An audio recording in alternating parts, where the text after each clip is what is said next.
Le premier événement, ça a été le forfait de FaceTime Bourbon. Ah oui. Il reste 18 partants. On y est, ça y est, c'est le prix d'Amérique. Ouais. On va se régaler à faire le papier. Bon, 18 partants de qualité, même si le grand champion n'est pas là. Les meilleurs chevaux, comme tous les ans, au départ. Est-ce que c'est une belle édition? Moi, j'ai quand même l'impression qu'on a un peu de piment cette année. Ouais, c'est une belle édition sur le papier. Le problème, c'est que il n'y a pas forcément au niveau des étrangers, des concurrents qui, comme par le passé, on a pu avoir avec Crédit Express. C'est avec vrai depuis Propulsion, quelques années d'ailleurs. Avec Maharaja aussi, il y a quelques temps. On n'a pas un concurrent scandinave Parce ou qu'il italien neige pas. C'est pour ça. qui arrive avec vraiment de grandes ambitions. Il y a des chevaux de qualité, il y a des chevaux de groupe 1, bien évidemment, on parle du prix d'Amérique. Mais il manque, à mon sens, un vrai rival étranger. Non, Il ouais, neige je suis pas. À d'accord. Banoas, Maharaja, voilà, il neigeait. Il neige pas, il n'y a pas de concurrent. C'est facile les courses. C'est facile les courses. Non, ça reste une belle édition. Hein. Concrètement, Bien sûr. c'est un prix d'âme. Moi, je suis assez. En fait, je suis partagé entre deux. La déception de ne pas deux avoir sentiments. FaceTime. Alors, je le mets à côté, la déception de ne pas voir FaceTime. Bien sûr, j'attendais de voir FaceTime. Mais il y a tous les chevaux qu'on connaît et qu'on voit habituellement dans le prix d'âme, type Davidson Dupont, qui ne cesse d'être à l'arrivée de la course. Des chevaux dont on est très habitué. Billy de Montfort qui va participer à son 5e prix d'âme, enfin une remarquable Le carrière. prix d'âme, t'es intime avec le prix d'Amérique en fait. Je me rends compte depuis tout à l'heure. Assez, ouais, depuis le temps que je le côtoie. Et donc, on a les nouveaux venus, ceux qui sont pas attendus, qui ont gagné leur ticket. Gallius, Fellow Seven, Rebel Amateurs, on a parlé Onek, Diable de Vauvert. d'Onek, de Diable de Vauvert. Voilà, on a quand même 5 chevaux. Donc, on n'a pas loin d'un tiers du peloton qui sont là Pré, à pas oublier non plus. grâce à leurs efforts. Guderipré qui entrait, lui, en l'occurrence, par les gains. Bon, en tout cas, c'est une belle édition. Et moi, je suis. En parlant de gains d'ailleurs, on peut juste remarquer la différence entre Gallius, qui est quand même un des petits poussés de la course, qui va affronter des chevaux plus âgés, et justement Billy de Montfort, Mais rappelez-vous, il y a qu'on quelques... voit courir depuis déjà 157 ans, Rappel- et qui est toujours là. Incroyable. Rappelez-vous, il y a 3 ou 4 ans, on a vu la même chose avec Looking Superbe, qui avait également Tout à fait. gagné son ticket Et pour qui l'Amérique. a failli gagner de rien. Et qui échoue derrière pour De l'Amérique. Au rien. niveau des gains, je crois que Ça, je m'en c'était souviens encore, très, très bien. entre guillemets Absolu, ouais. pire. Ah ouais. Enfin, il avait des gains qui défiaient. J'avais cassé la salle de presse ce jour-là, je m'en souviens. Ben, justement, bon, je sais que je suis le seul dans cette assemblée à m'être dit à un moment que FaceTime Bourbon serait battu dans cette course. Non, Il y a non. très peu de chevaux qui ont gagné 3 fois le prix d'Amérique, donc ça veut dire que c'est très compliqué, même si c'est un grand champion. Bon, là en l'occurrence, il n'est pas là, on C'est ne plus va même d'actualité. pas l'évoquer, mais si FaceTime avait été là, moi je le voyais battu par un concurrent comme étonnant, qui m'a impressionné déjà lorsque il l'avait battu dans une des préparatoires. Ouais. C'est vrai que à la sortie du dernier tournant, on se dit pas qu'il va aller le chercher, ou alors que Ouais. FaceTime sera battu, mais c'est ce qui s'est passé. C'est ce qui s'est passé ce jour-là. Moi, j'adore ce cheval. Prix du Bourbonnais, avec Anthony Barrier déjà, Hum. qui l'avait et qui, moi je trouve, le drive très bien depuis le temps. On se souvient qu'ils ont gagné ensemble le prix de Paris l'hiver dernier, devant, un peu à la surprise générale.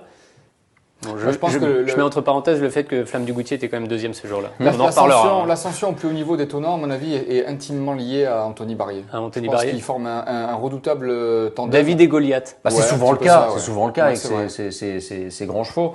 Là, en l'occurrence, c'est marrant parce que on pense à Richard Vestéric, on pense forcément à Timoko. Bon, c'est un fils de Timoko. On a l'impression que ces chevaux sont un peu sur le même modèle, sont des rocks, sont des chevaux qui sont costauds, solides, capables d'aller de l'avant. C'est un avantage dans le Prix d'Amérique de pouvoir un petit peu tout faire, même si lors de la préparatoire, on l'a vu venir de l'arrière. On l'a vu venir de l'arrière, effectivement. Alors, il a toujours ce petit défaut dans le tournant final.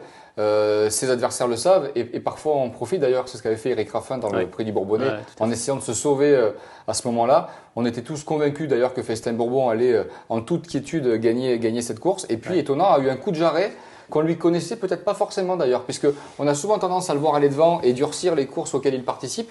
Mais là, il a eu sur 150 mètres une accélération qui est digne des très bons chevaux. C'est peut-être aussi parce que FaceTime Bourbon, sur ce coup-là, a légèrement coincé depuis la mi-ligne droite. Alors, je ne sais pas si FaceTime Bourbon a coincé, mais en tout cas, étonnant a fini fort ce jour-là. Et on a évoqué le prix de Paris de l'année dernière, sur 4000 mètres. Le cheval était ferré ce jour-là, il l'avait fait de bout en bout. Mais à la surprise générale, parce qu'il était moins attendu, il s'était élancé à la cote de 40 contre 1. On se disait, allez, on a besoin d'un sparring partner, comme c'est souvent le cas dans un prix de Paris. Sauf qu'il était allé au bout. Ouais. En tout cas, dans la préparatoire, moi, je l'ai trouvé impressionnant. Je me souviens d'Éric Raffin qui faisait la planche au sulky de FaceTime Bourbon au passage du poteau pour essayer de garder quelque chose. Bah, c'est étonnant qu'il s'est imposé. Moi, je lui vois une toute première chance dans cette course. Ton favori aussi? Non. Non? C'est le tien. Ah, c'est le mien. Davidson? Non plus. Non plus? Bon, c'est dommage. On parle de Davidson. Moi, oui. Davidson. Moi, oui, Davidson. Davidson pour plusieurs raisons. Alors, pour son expérience déjà du Prix d'Amérique. Je pense qu'au départ, c'est le cheval qui a le plus participé et qui a obtenu les meilleurs classements. Il a fini 3 fois à l'arrivée en étant battu. Il a combattu avec Bold, il a combattu avec Ridley Express. Il s'est cogné quand même beaucoup de bons chevaux depuis le début de sa carrière. Il est arrivé un peu sur le tard. On se souvient qu'en début de carrière, Jean-Yves Rayon l'avait dans son écurie, qu'il l'a ensuite passé à Jean-Michel Bazir, qu'il l'a souvent drivé, qu'il l'a souvent fait driver à Franck Ouvry. Les deux ont bien marché, notamment dans le Prix d'Amérique. Jean-Michel l'a redrivé. Ça s'était très mal fini l'hiver dernier, avec plusieurs disqualifications dans le Prix de France, dans le Prix de Paris. À Cagnes-sur-Mer, on se souvient, grosse désillusion aussi. Un peu de temps est passé, un peu d'eau a coulé sous les ponts et on a retrouvé le cheval cette année. Un petit peu mieux au printemps, cet été, au printemps. Un petit peu mieux, c'est vrai, cet été. Il y a eu la Capelle de mémoire, il y a eu le prix Carjac aussi. Ouais. Il y a eu le prix Carjac avec Nicolas Bazir déjà. Il a dû ressouffler sans doute un peu ensuite. Certainement ressouffler un peu. Et on se souvient déjà qu'avant l'hiver passé, Jean-Michel disait de lui qu'il fallait qu'il soit frais pour l'hiver dernier parce qu'il allait avoir une année assez difficile et il a d'ailleurs couru plus de 15 fois cette année. Seb, toi, tu étais à 2021 ce dimanche pour le prix de Belgique. Ouais, il m'avait beaucoup plu déjà lors de son hit d'échauffement. Il était comme il est dans ces grands jours. En cette fin d'hiver où on sait que Jean-Michel Bazir l'a amené au top pour le prix d'Amérique. Il était déjà vraiment dans un état resplendissant. Au hit d'échauffement, je trouvais qu'il rebondissait sur la piste. Il était très très souple. Et alors malheureusement pour lui, il va être disqualifié dans la phase finale au profit de son compagnon d'entraînement Fedo Seven. Je ne sais pas exactement ce qui s'est passé ce jour-là, c'est très curieux. Il n'a pas trop prévenu d'ailleurs son driver Nicolas Bazir. Je ne sais pas s'il s'est tapé dans un pied ou quelque chose. Quoi qu'il en soit, disqualification.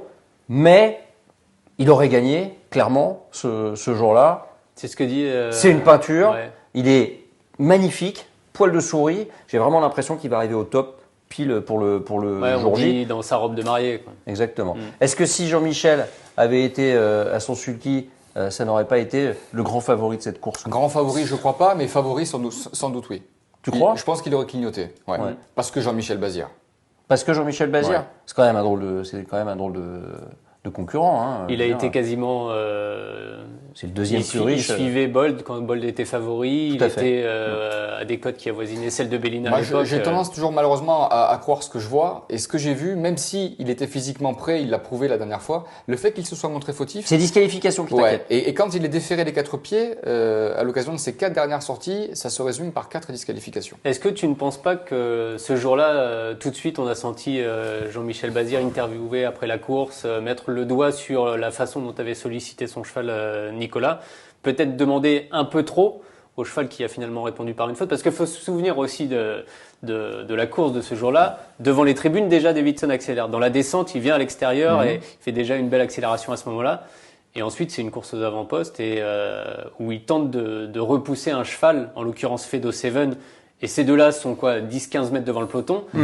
Fedo Seven a attendu en fait. Il était dernier ou avant-dernier en plaine avec Diable de Vauvert justement, avec tous ces chevaux qui ont fini sur le podium.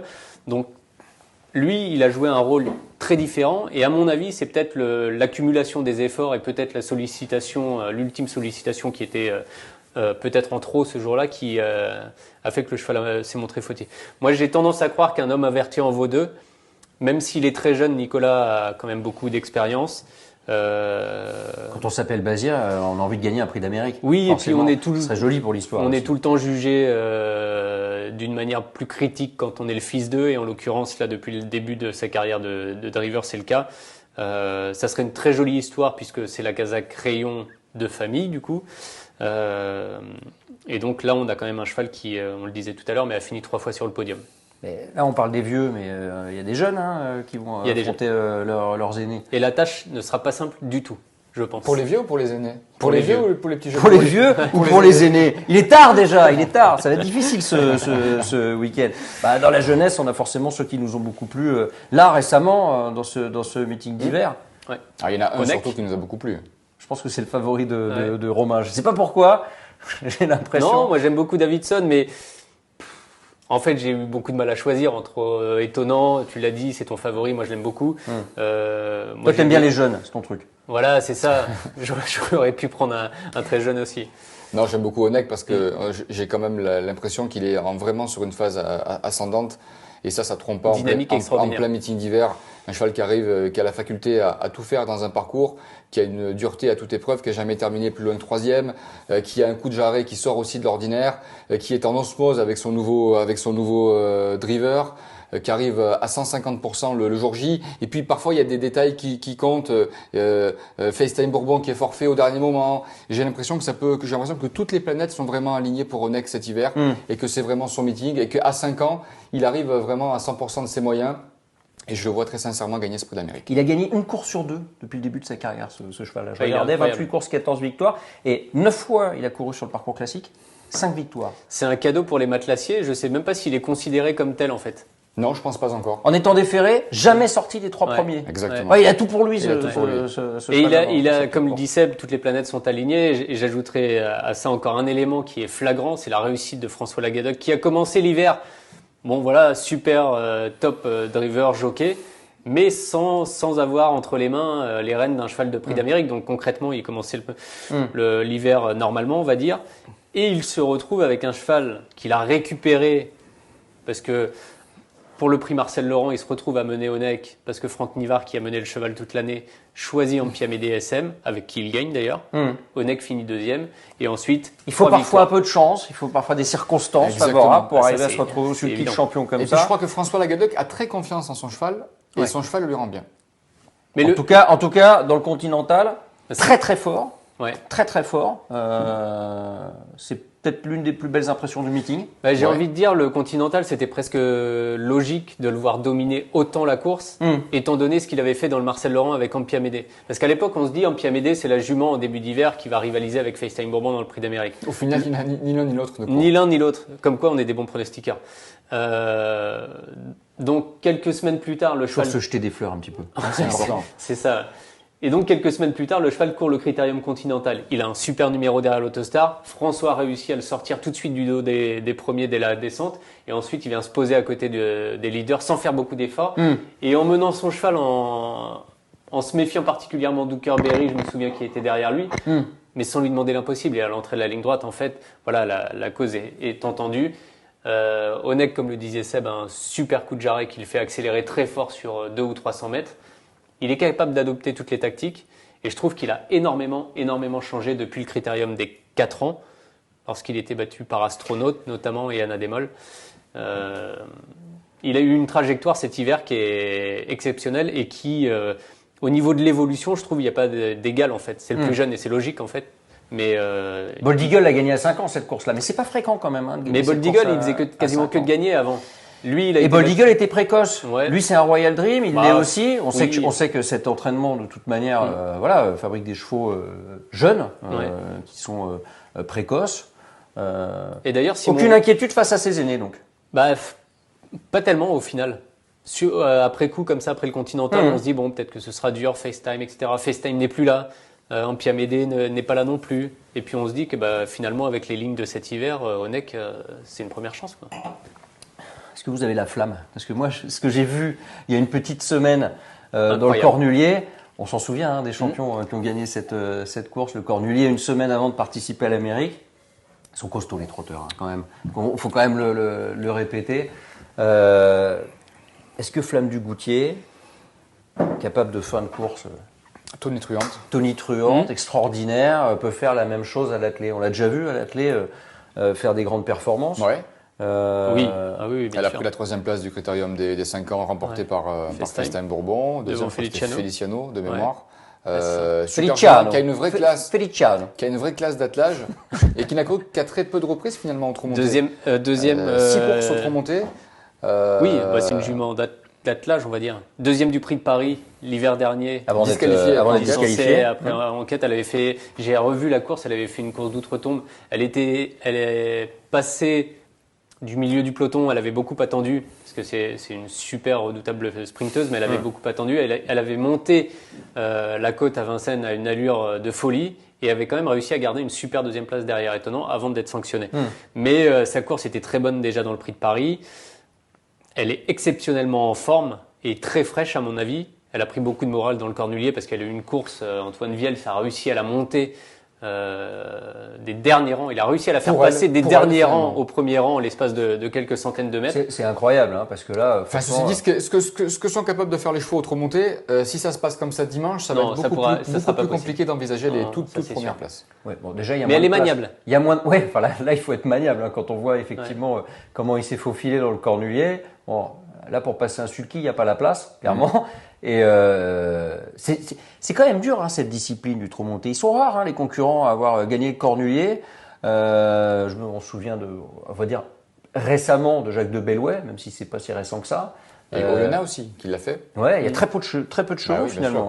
Et puis on a une semaine. Et le délai. Alors, ce qui est vrai en général ne l'est pas forcément pour Flamme du Goutier, parce qu'on sait que c'est une jument qui est préparée désormais pour chaque meeting d'hiver et qui a en gros un ou deux gros objectifs dans la saison. Donc Thierry Duval d'Estaing lui laisse beaucoup de temps de repos et de fraîcheur durant la belle saison. Donc à mon avis, là en plus, elle n'a pas pris, à mon sens, dur du tout dans le prix de Cornulier. Elle a fait 250 mètres de course. Ouais. Je pense qu'elle va bondir, moi, pour reprendre une expression que tu as utilisée pour évoquer le hit tout à l'heure de Davidson Dupont dans le Rebondir, j'ai dit. Je pense comment elle va bondir sur cette victoire dans le Cornulier. Et très honnêtement, derrière Onek, je pense que Flamme du Goutier est capable de monter sur le podium. Est-ce que c'est pas le prix d'Amérique des jeunes drivers un peu, on va dire, inexpérimentés dans cette course-là? François Lagadoc, Nicolas Bazir, Théo Duval d'Estaing. Est-ce que Johan Le Bourgeois est un jeune driver? Ah, c'est pas un vieux driver. C'est une réponse de Normand. C'est curieux pour un Marseillais quand même. C'est pas un vieux driver, mais il a quand même plus d'expérience que dans le prix d'Amérique. Bon, en tout cas, pour gagner le Ténor de Beaune, faut être un jeune cheval. Et c'est le cas de Gallius. J'ai l'impression qu'on parle. Bon, on va essayer de tourner autour des concurrents qui peuvent gagner, hein, essayer de trouver le gagnant. Est-ce que Gallius peut remporter cette épreuve? En tout cas, impressionnant dans le Ténor de Beaune après avoir fait une faute au départ. En tout cas, ceux qui le jouent et qui le voient gagner vont passer à la caisse avec une espérance de gain assez importante parce que, à mon avis, il va s'élancer à une cote d'outsider, à mon sens, parce que là, on a quand même évoqué les 3-4 favoris de la course. Gallius. Ah, Gallius sera pas l'un des. Il était ferré dans le Belgique quand même. Il était ferré, ferré, mais largement battu par conséquent.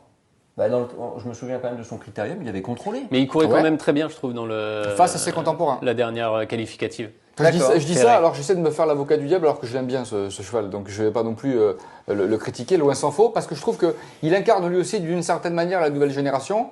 Alors lui, en plus, il a un physique très particulier, il a une manière de courir assez caractéristique. Et on en connaît d'autres hein, qui pourtant sont efficaces quand ils courent.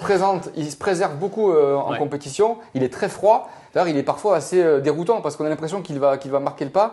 Et puis, Johan Le Bourgeois qui le sollicite régulièrement durant les courses auxquelles il participe.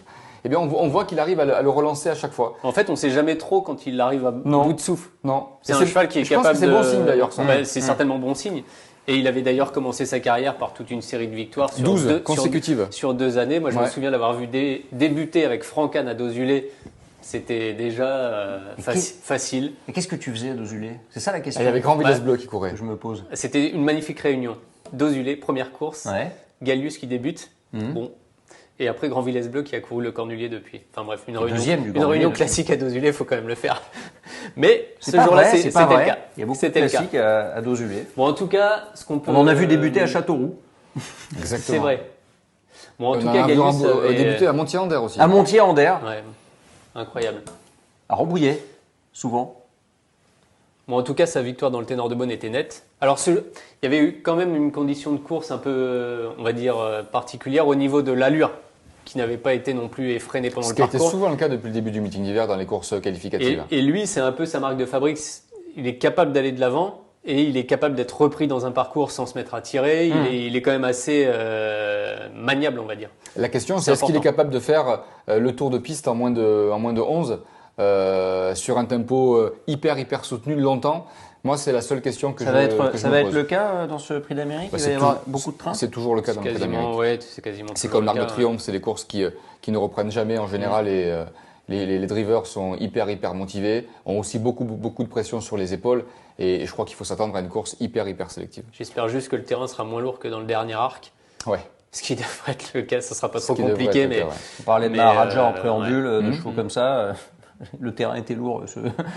Pour des chevaux comme Maharaja, comme Abanoas avec Jos Verbeek. On se souvient, pour les pauvres qui avaient commenté, et dont je faisais partie, on voyait rien. Les chevaux étaient tout noirs, les drivers étaient noirs. Il faisait nuit. Abanoas c'était tout blanc. Il battait un Serge Gédé qui avait gagné toutes les préparatoires et pas qualificatives d'ailleurs à l'époque. En venant à la corde.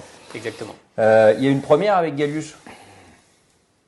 Première au niveau de ses œillères. Première au niveau de l'histoire. C'est la femme, c'est Séverine Raymond qui est la première femme française. C'est pas la femme de Gallius, c'est son entraîneur qui est une femme française a présenté un concurrent au départ du Prix d'Amérique. Alors il y avait eu Katharina Lundström de mémoire. Ouais, exactement, qui avait en son temps aussi. Alors il y a eu Hélène Johansson qui l'a gagné en tant que driver. Et puis il y avait Anne-Françoise Donati qui était l'épouse de Roberto Donati, qui a également couru le Prix d'Amérique avec Voltigeur de Myrte.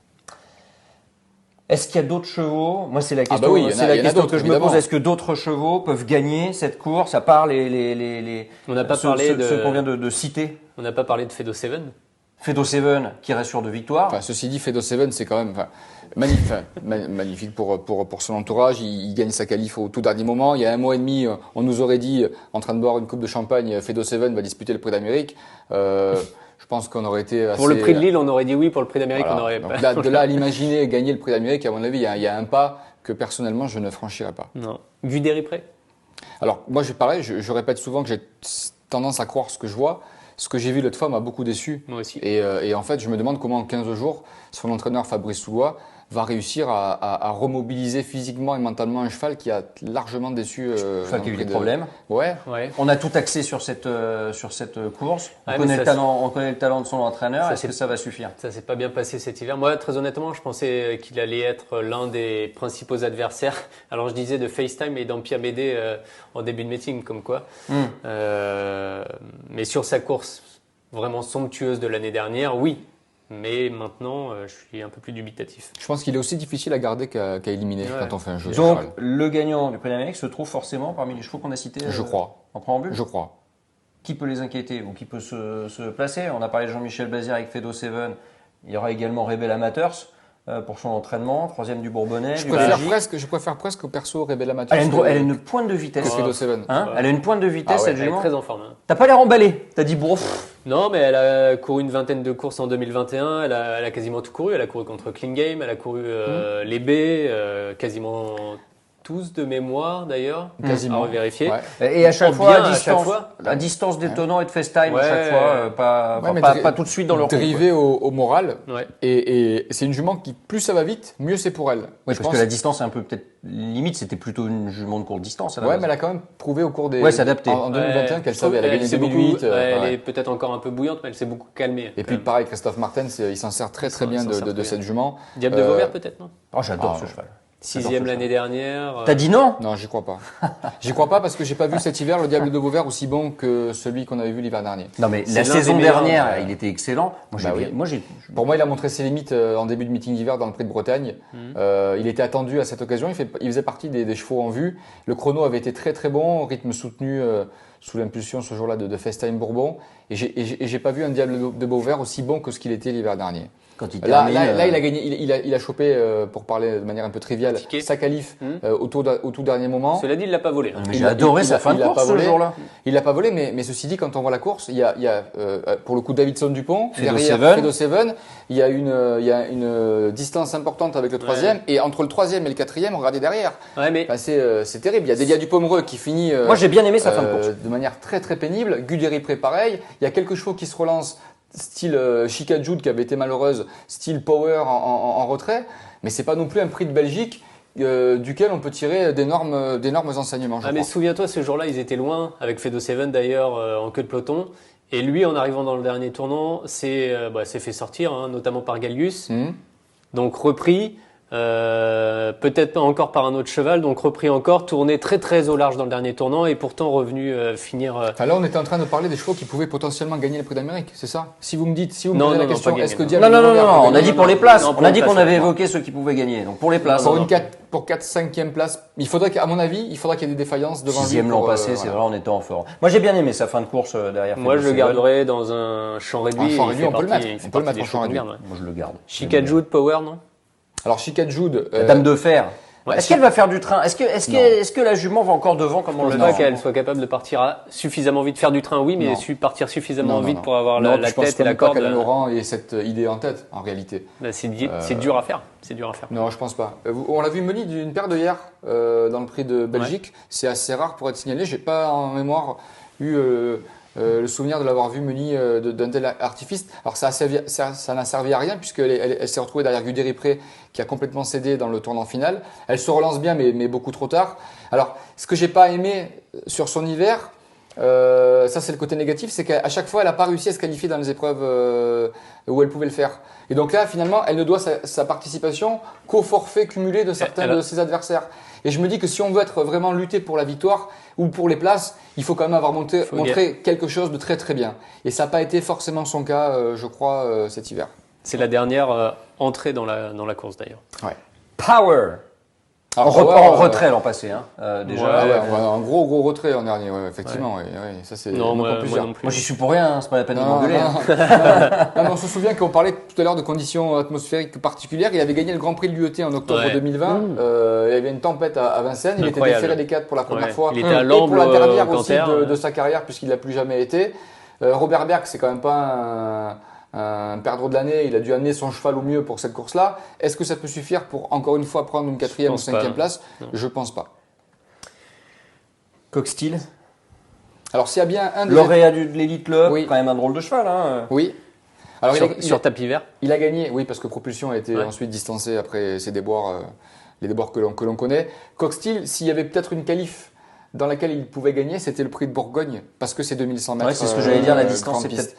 J'ai regardé vraiment attentivement ses performances et quand on dépasse la distance des 2002, ça devient plus compliqué. Il était ferré dans le Belgique. Ouais, il était ferré dans le Belgique. Ouais, ce que j'ai dit. C'est ça. Et là, donc on met tous les atouts de son côté. C'est bizarre parce qu'il était ferré mais muni d'œillères descendantes, peut-être pour le faire travailler un peu. Peut-être pour le faire travailler un petit peu. Ouais. Je pense que dans le Prix de France, si on refait, si on a cette discussion pour le Prix de France, je pense qu'il sera dans les 5.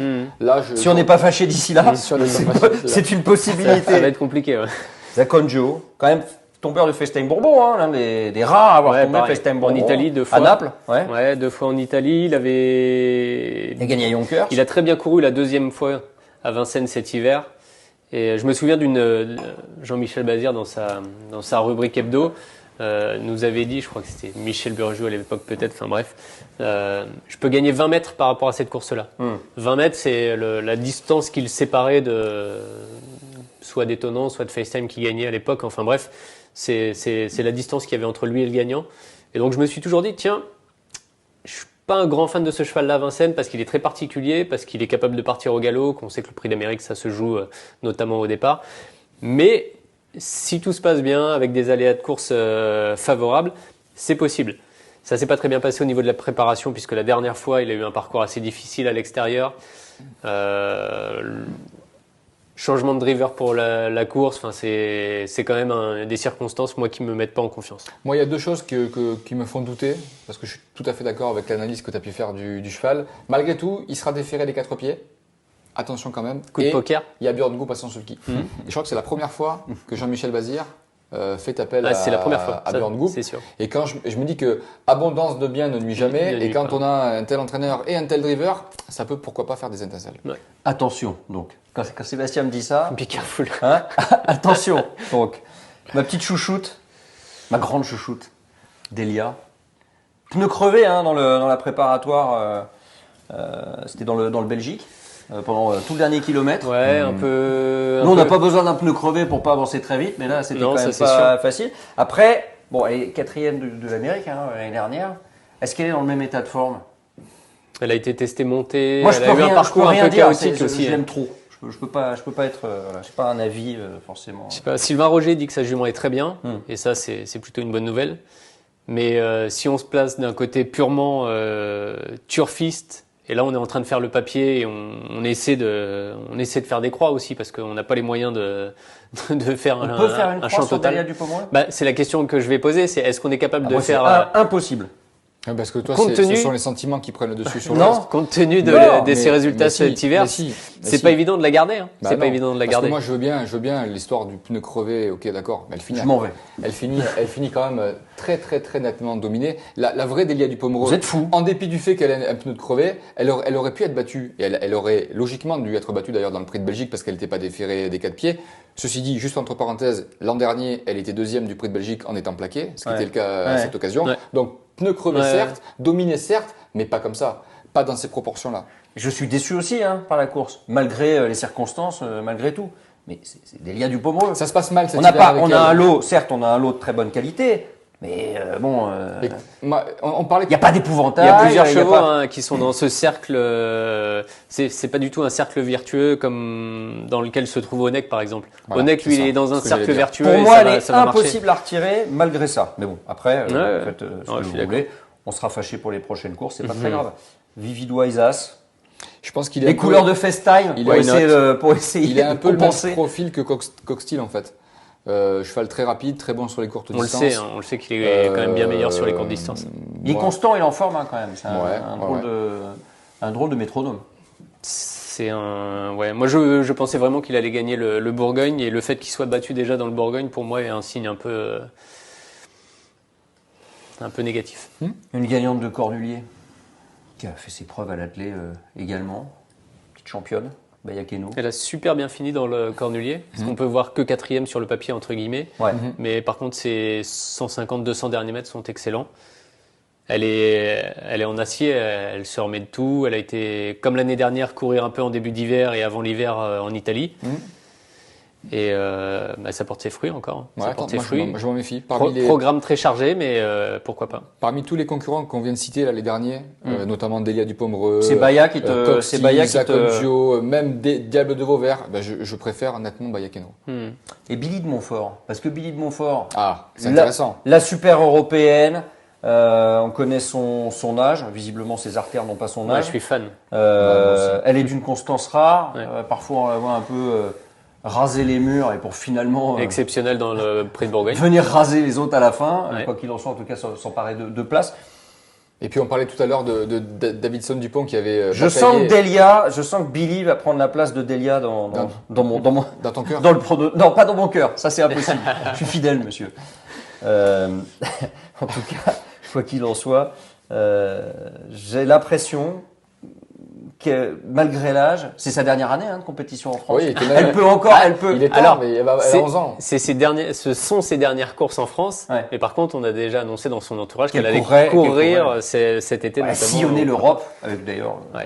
Alors, il y a une stat qui est quand même très négative pour elle, c'est qu'elle a participé de mémoire à 4 prix dames. 17 prix d'Amérique. Elle a participé à 17 prix d'Amérique. Sans jamais entrer dans les 5 premiers. C'est sa dernière année. C'est la galanterie, ça, ou c'est... Non, mais en même temps, j'ai pas envie de... J'y crois pour une 4-5e place. Il y aurait eu FaceTime Bourbon au départ de cette course. On aurait dit, on a un épouvantail. Il prend déjà une place, quoi. D'accord avec ça. Toutes les autres années, c'était un peu le cas. On a eu des Bold Eagle, on a eu Rally Express. Là, j'ai l'impression cette année quand même que voilà. C'est un peu plus ouvert. Peut-être un peu plus ouvert. Ouais, c'est vrai. Bon, il va falloir faire un prono. Un choix. On va essayer de trouver les 5 premiers de cette course. Et puis dans l'ordre en plus. Les 6 premiers dans l'ordre. Les 6 premiers dans l'ordre. Le problème, c'est... On va pas être d'accord. Étonnant. Étonnant. Davidson, Flamme du Goutier ou Onek. Ah bon, quand même. Onek. Moi, je vais dire Davidson, mais du coup, moi, étonnant. Voilà, c'est ça. Tranche. Je pense que si on regarde c'est vrai qu'Onek a été peut-être, on l'a dit tout à l'heure, l'une des impressions de l'hiver. Donc peut-être Onek, effectivement. Mais celui qui a lutté avec FaceTime. C'est étonnant. Et qui a battu FaceTime, c'est étonnant. Alors, on peut faire... Donc Davidson en 3 ? Ouais. Allez. On fait quoi ? Ça fait 4. La jeunesse, 9-4. 4-9 ou 9-4. Ah, il est incroyable. Il est incroyable. 17. Il a réussi quand même à nous le passer. 4, 9, 17. Exactement. Et 17. Dans cet ordre-là. Ensuite, je fais un ticket avec le 17 en tête quand même. Ouais. Avec Flamme, derrière, on a quoi? Bah oui, Flamme du Goutier. Flamme du Goutier, ouais. 4, 9, 17, 10. Je pense qu'on est aligné sur les 4 premiers. Peu importe l'ordre, mais en tout cas, on est aligné sur ces chevaux-là.